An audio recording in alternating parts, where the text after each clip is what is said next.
Hey everybody, we are in our sixth and final week of our This Is Us series, and we're talking about our final Everybody Plays. And I'm really excited about this one. I sat down for a little while with Shannon Rogers talking about how she has gotten involved over the years and how she continues to see God working through the things that she's involved in.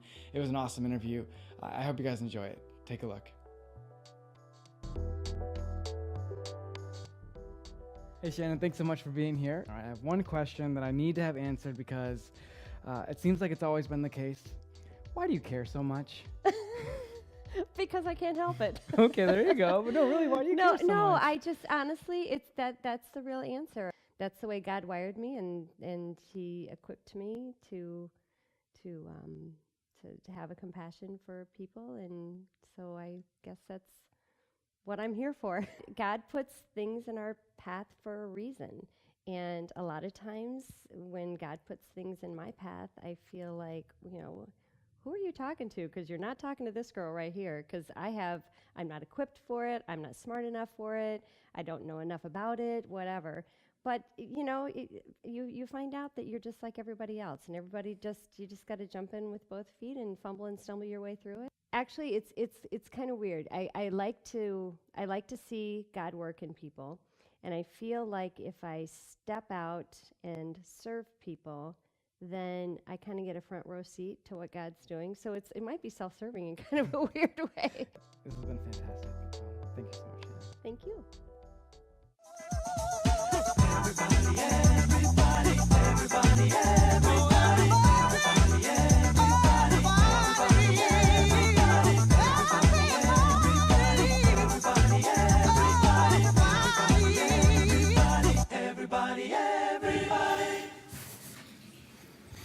Good morning. Speaking of front row seats, they're the only available seats in the whole church. Any other place, concert, anything, people want to sit in the front row. Church, avoid it like the plague. So it's always available, just in case you're wondering. You can always come sit down front. Maybe it's better from the front. Who knows? You should try sometime. My name is Mike. I'm one of the pastors here at Community Church. Thank you for being here today, and thank you for sitting in the front row. Oh, let's all clap here. Who knew that everyone would clap for you? 200 people all clapping for you just today. It's awesome. I was raised Lutheran, so this is really hard. Really? Okay, well, we won't have any slamming of Lutherans here today. It's great that you're here today. My name is Mike. I'm one of the pastors of Community. I think it's going to be a great Sunday inside, even though it's kind of dreary outside, as we conclude our This Is Us series. We've been in this series for the fall that we called This Is Us, as we sort of celebrated 16 years as a church family, kind of who we've become over the 16 years, what we're all about, and then even more importantly, what we want to be all about as we move into the future, into this next year and the next few years as a church family. And what you have seen over these weeks is the beginning of the everybody's. We've talked about everybody every week, and just how we want to be this place where everybody does all these different things. And so far we've had 5, and you can actually win a t-shirt this week. And I'm trying to make this as easy as possible for you, okay?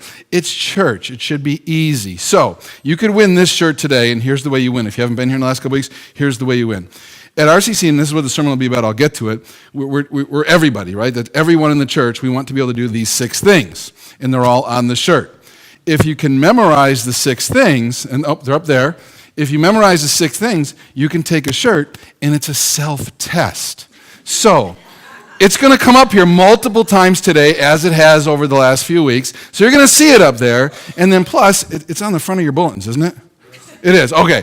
So on the boring parts of the sermon, you can keep testing yourself. Like, I can memorize these 6 things. It helps me. I do them in 3s. Fits, invites, connects. Worship, steps, plays. So I do 2 groups of 3.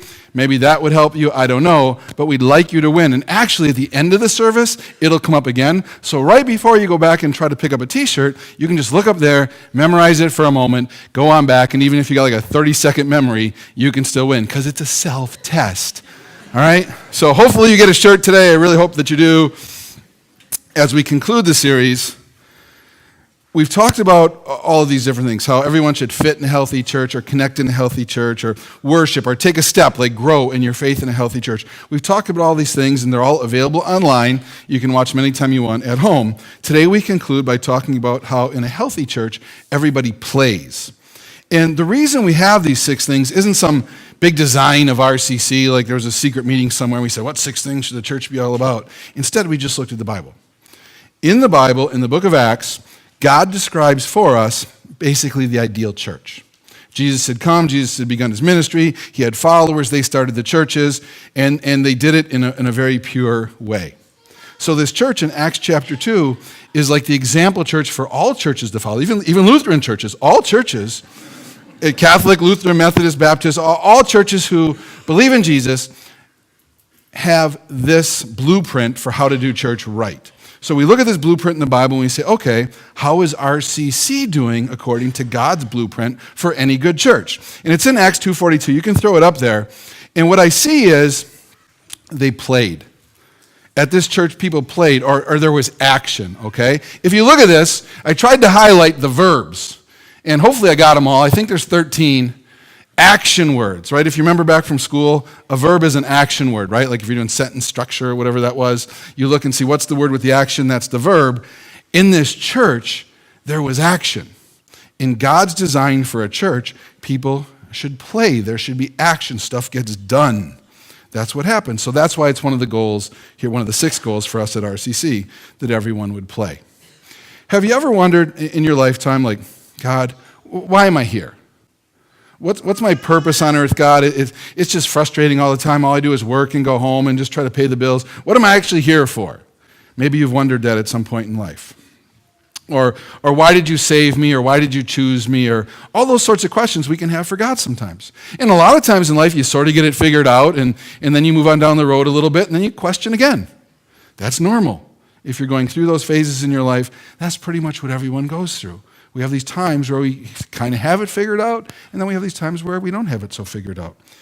But the beauty of what God does for us in Scripture is he doesn't leave it to us to solve the puzzle.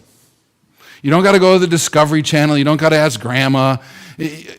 God just writes down in Scripture why he does these things, and then he had it saved for thousands of years, unchanged for thousands of years, so we could look at it and say, okay, why did you do this, God? Oh, there it is. And all people have been reading the same words for thousands of years, God's answers to these questions. So we'll begin there. It's in Ephesians chapter 2. It says, why am I here? God saved you by his special favor when you believed. You can't take credit for this. It's a gift from God. So, that's how God saves you. Very, very simply, it said here, it's said in many other places in the Bible, but when you believe, God adopts you into his family. That's just what he does, and there it is. You don't got to figure it out. You don't got to study it anywhere. These are God's words saved for us. And then he continues. Salvation is not a reward for the good things we've done, so no one can boast about it. So here's what's beautiful about that little sentence right there in the Bible. You don't make yourself special to God. Like you don't get it all buffed and polished and stuff and say, okay, God, here I am. You don't make yourself special to God. God already thinks you are. Just as you sit there right now, just like however you are today, whatever state your life is in today, God thinks you're special. He actually says this, we are God's masterpiece. So masterpiece, that's better than special, I think. Like if I'm going to list out words, I choose masterpiece over special, like, right? Have you ever, when you're brushing your teeth in the morning, looked in the mirror and said, I'm a masterpiece? If you have, we have this group for you later today. We'll help you out, but you probably don't, right? Like you probably don't look at yourself and go, I'm such a masterpiece. A lot of times you might look at yourself and think of all the things you're not. I wish I was this, I wish I was that, other people are this or that, I see someone on TV, they're this. And you look in the mirror and you wish for different than you are, and God looks at you from the other side of that mirror, and he sees you as, according to his words, his masterpiece. That's amazing. That's how God sees you, as a masterpiece. Right now. Like right as you sit there right now. He doesn't say like, oh, fix this and then I'll see you as a masterpiece tomorrow. Right now, he sees you as a masterpiece. And you're even probably sitting there, some of you I know are going, not me. I know you're thinking, that's wrong. If you're thinking that, you're wrong. Not according to me, according to God. Because he doesn't say, these people aren't masterpieces, or you got to do this, or he just says, you're a masterpiece. And he's God. He knew you would read this someday. You're a masterpiece. And then he has created us anew in Christ Jesus. So we are all these new masterpieces. Unique, right? Like no one else has ever been you. These new masterpieces so that we can do the good things he planned for us long ago. There's your why. God created you. He saved you. He thinks you're a masterpiece. And now he tells you why he did the whole thing. He saved you for action. He saved you to play so that we can do. This is why. Raise your hand. I'm not going to make you do anything. Raise your hand if you've ever played an instrument. Adam, are you in here? You see all these hands? Start writing down names, man. That's a giant band. No, we won't. You can sign up if you want, but he won't just call you cold. Let's say you wanted to play guitar. Okay, let's just use that as the instrument today. It could be any instrument.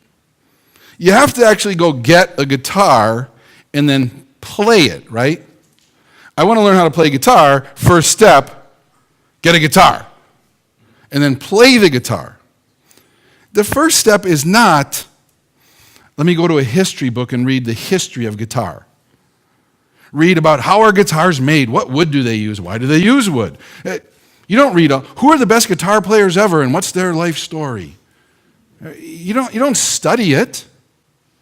You don't get books to learn how to play guitar. You don't even get like the chord charts and like, here's all the chords, I'm going to memorize the chords. You get a guitar, you put it in your hands, and you start to play a little bit at a time. It would be useless to go to a guitar lesson every Sunday afternoon if you didn't actually play the guitar at all. You're not just going to go and sit and talk to the guitar teacher. You get a guitar and then you learn how to play it. Knowing all of the chords does nothing for you if you don't play them. Even if you just knew a few, you can just know a few chords and play songs. People do. It's better to know a few chords and actually be able to play them than to know all the chords and never play any of them. And you could say that for any instrument. That's how it is playing for God. That's how it is playing for God. You don't have to know everything. There's no test before you start playing. And I know, like, if we're talking about guitar, it can be scary to play guitar in front of people. Like, maybe it's okay to play at home and you know your chords and you like to play some songs for yourself. And that's a beautiful thing. And then, oh no, it gets scary if you're going to do it in front of others. That would be normal. But people think that's how God is. Like I know a few things or can do a few things or want to help in some way, but oh no, God's watching like the angry guitar teacher ready to slap my hand for playing the wrong card. That's not how God is. We have the wrong image of what he's seeing when he watches us play. Look at this from Hebrews. May the God of peace equip you with all you need for doing his will. So you see the word equip and you see the word doing again. May he produce in you through the power of Jesus Christ all that's pleasing to him. So what you can get from that verse as we talk about guitar or anything is God won't ask you to do something he hasn't equipped you to do. So like if you're a horrible singer, he's not going to say, come lead the band. He's not going to call you to that. If you never touched a guitar, he's not going to say, well, you should be on the worship team tomorrow. He won't ask you to do something he hasn't equipped you to do. Anything, whatever it is. It says he equips us to do what he needs us to do. And then it says this is even better in 1 Corinthians. Each one of us does the work which the Lord gave him to do. Paul is talking, he says, I planted the seed, and then this other guy, Apollos, watered the plant, but it was God who made the plant grow. Do you see that? So one guy did his part, another guy did his part, but the results were up to God. So God says, I like you, I've saved you, you're a masterpiece to me, and I've equipped you, so now do something and the results are on me. You don't even got to worry about it. It's on me.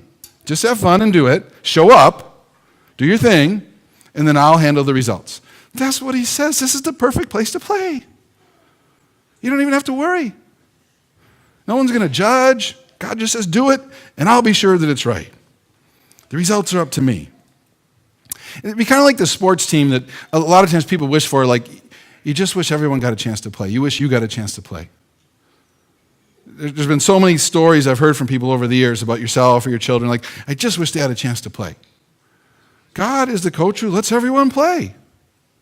Everyone gets a shot. You get in the game. He wants you to. See, again, we think of God as like the judge on the sideline. You messed up. When instead we should be thinking of God as like the super proud parent who's just happy you're playing, who's just happy you're smiling. I have a This Is Us clip for you. It's of parents at a soccer game. And as you watch their comments at their child's soccer game or their two children's soccer game, compare what they're saying about their kids to what you think God might say about you. Take a look.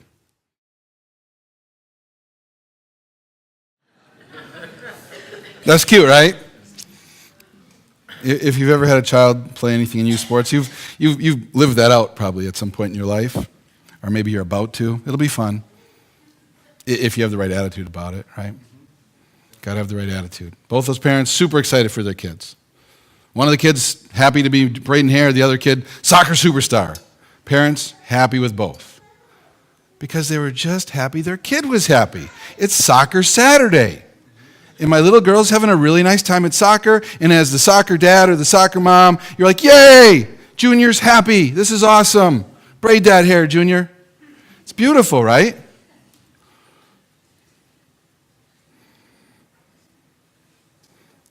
That's how God sees us.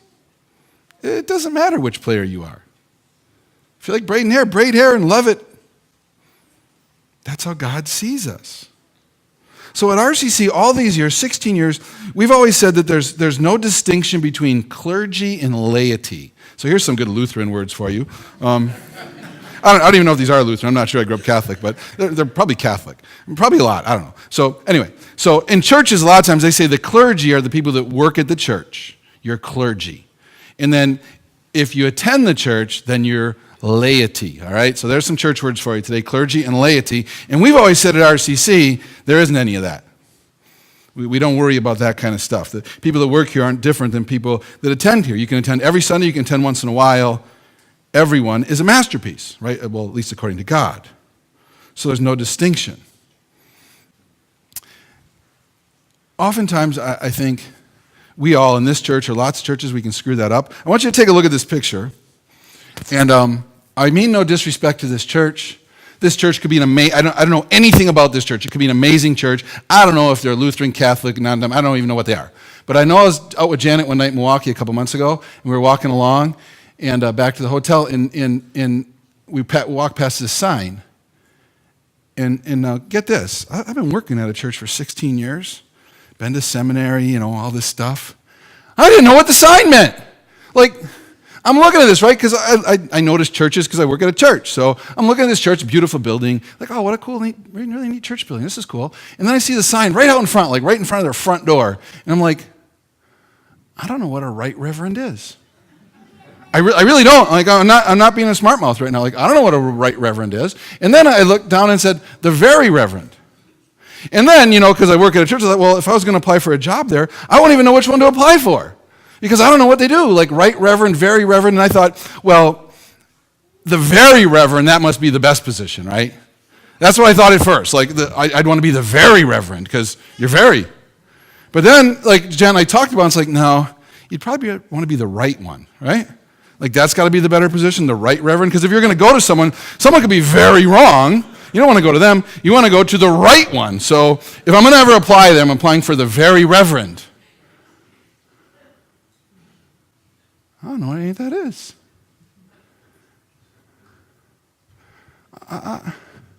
I would hate that if you looked at something at RCC, anything we ever did here, and say, I don't even know what's going on. Because we all should know everything that's going on. Because we're all the same.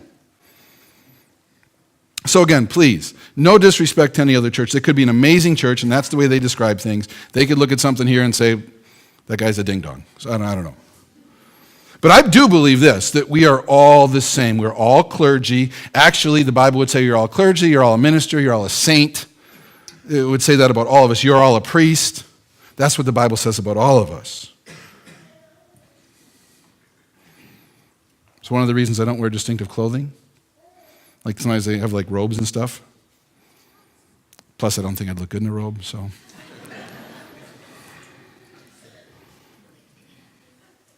But with that in mind, if we're all the same, look at this next passage from Romans with me. Giant passage from Romans, whole bunch of verses. 10 more verbs. What this passage in Romans is talking about is how God makes us, how he gives us special abilities. But then there's all these verbs about what we're supposed to do with the special abilities he gives us. You see, it's one thing to accept the truth about how you were made or how God sees you, how you're saved, how you can have a relationship with God. It's one thing to accept that, to believe it from God. It's another to live it. It's another to live it. So I have one last, probably 20-second clip, the last one of the whole series from This Is Us. Take a look at this. In that situation, something bad had happened, and these people were appalled by it, and the guy wanted to make a difference. And then the woman says, well, everyone wants to make a difference. Do something. That's what God says to us. Like all nice people everywhere. Christians, non-Christians, nice people everywhere are appalled at things. Injustices in the world, people starving, people hurting, people sad, people needy, people not knowing God. We're appalled at these horrible things, and we say, that's terrible. I'm going to post something on Facebook or tell my friend or whatever. God is saying, do something. You're saying it's important to you. Do something. This is how God changes the world. Not by us talking about it here on Sunday morning for an hour. That doesn't change anything. Then we all go about our lives and we all do something. And can change our little corner of the world as we do. This is how God gets us done. He doesn't need us to talk about it. He needs us to do it. Everyone talks about it.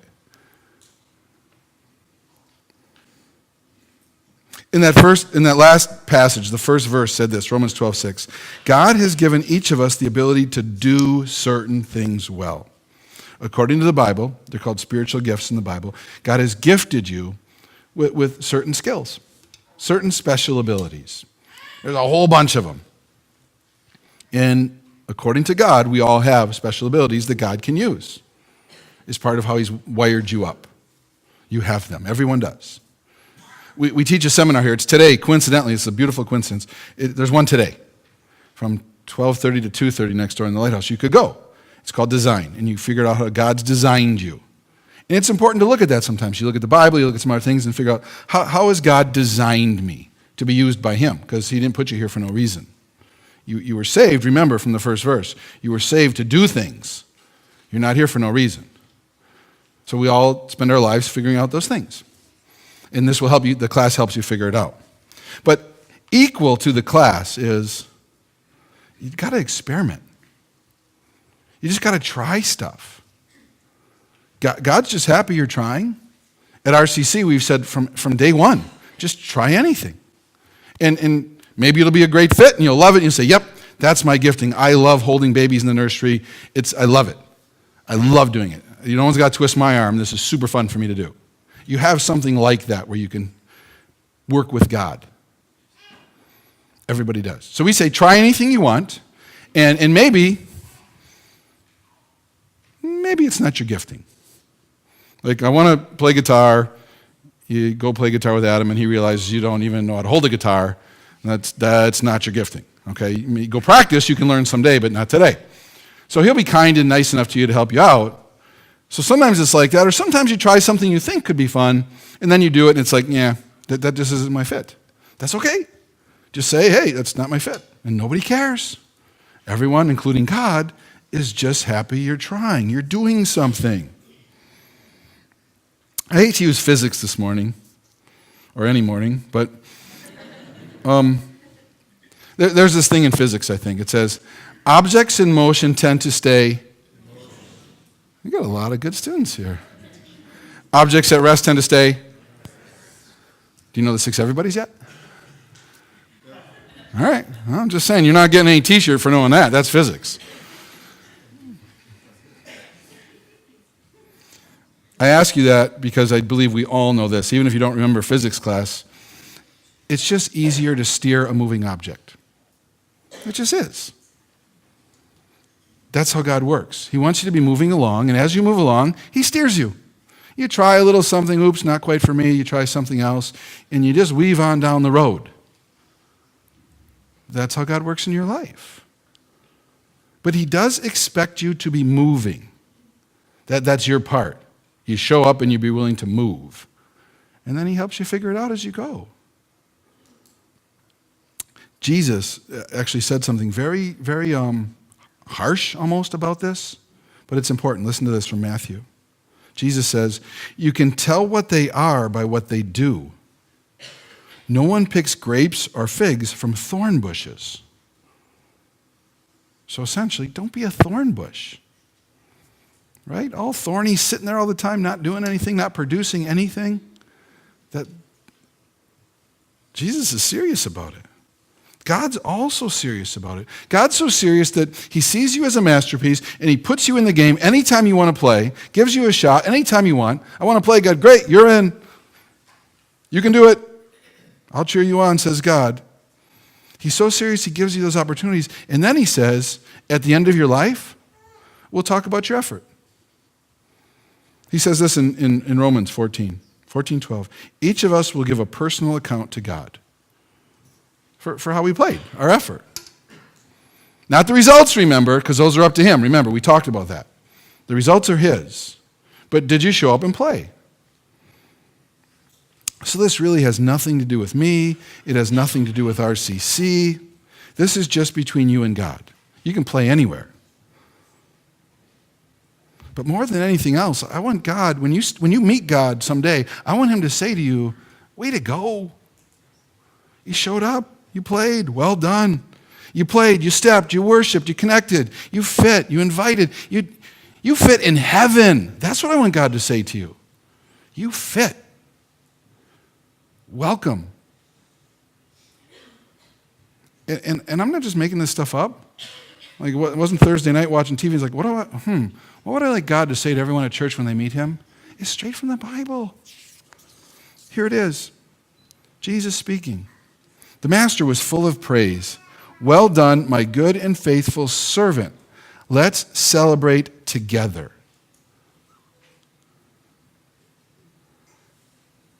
Wouldn't that be amazing if God were to say that to you? I mean, imagine if it was your parent. Like, that'd be really nice. Like, well done, son. That'd be great. Or your coach. Well done. You scored the goal. Way to go. That's great. Imagine God. And you get to heaven and God says to you, well done. I'm so proud of you. Let's party it up.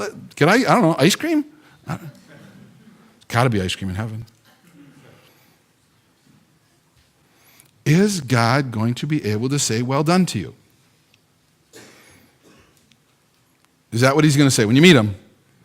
Like, hey, well done. Be an amazing first day in heaven.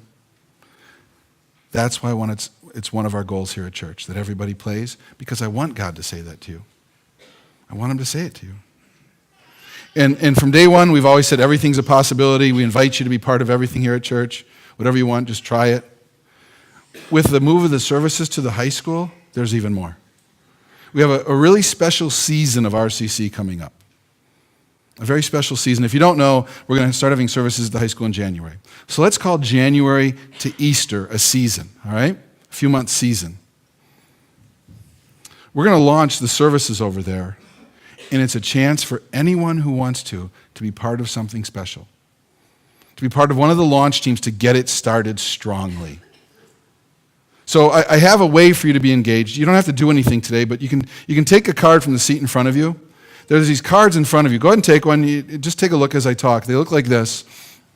But there's going to be all these teams to help launch the services really well. If you want to be part of it, I don't care if you've only been here once. I invite you to be part of it. If you've been here 15 years, I invite you to be part of it.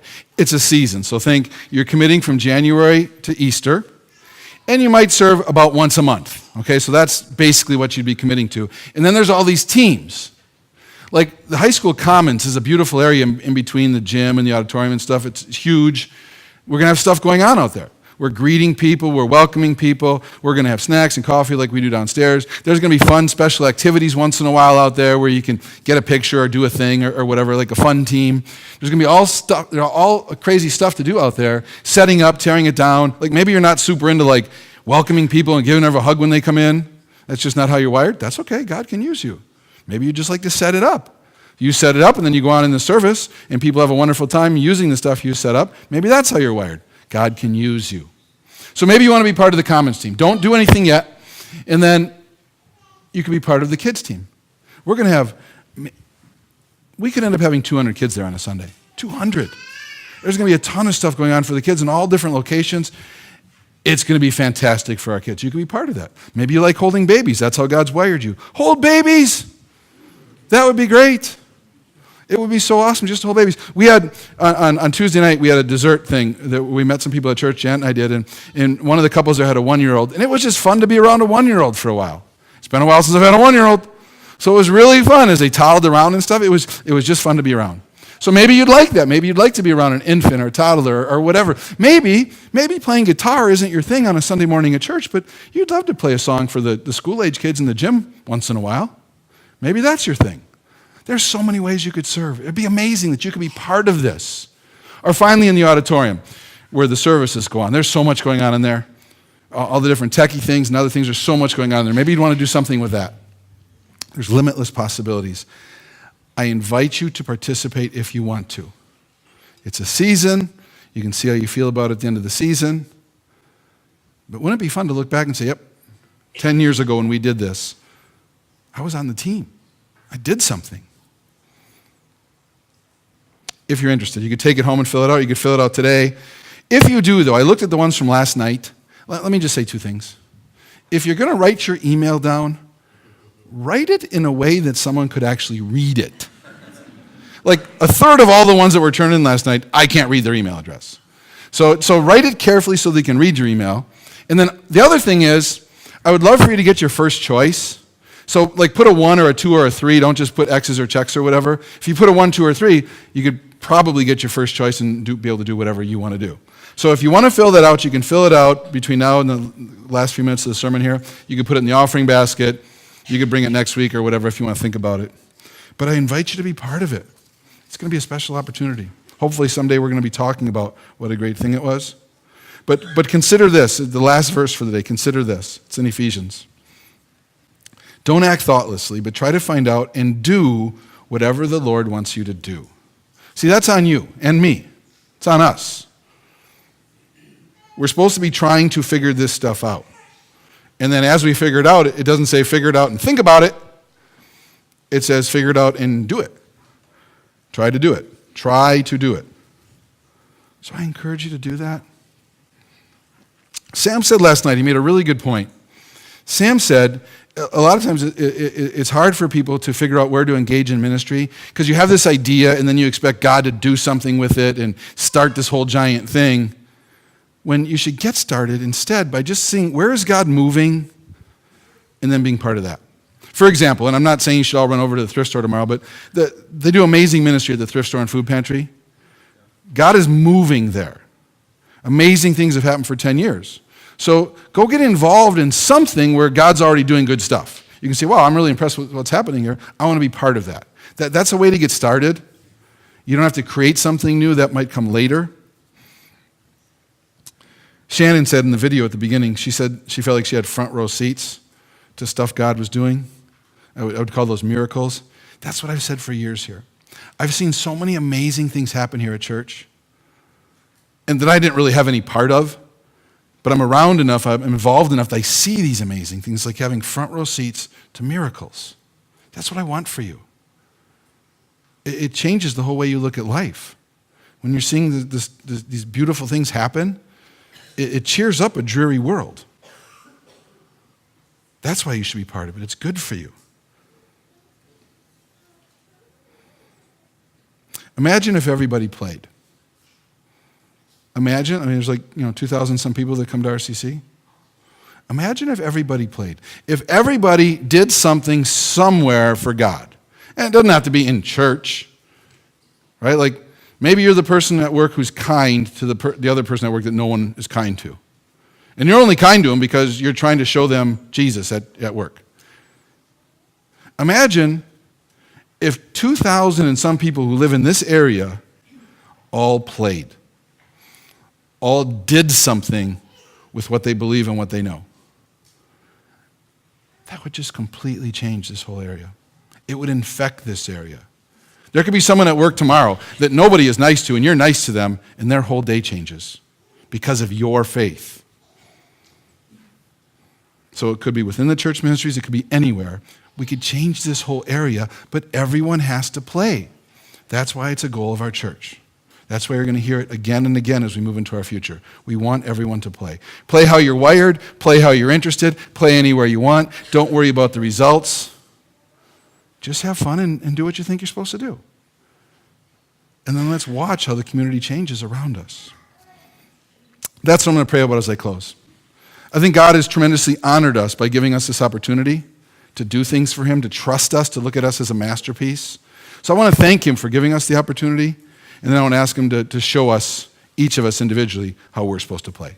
If you want that, bow your heads, and I'll ask God for all of us. Dear Lord, thank you for the way you see us. Thank you for forgiving us and accepting us just based on faith. Thank you for calling us a masterpiece, God. That's amazing. God, thank you for giving us the opportunity to play in your fields, to do your stuff. Please, Lord, help us to identify where you want us to play. And then, Lord, help us to know that you're proud of us for trying. We ask this in Jesus' name. Amen.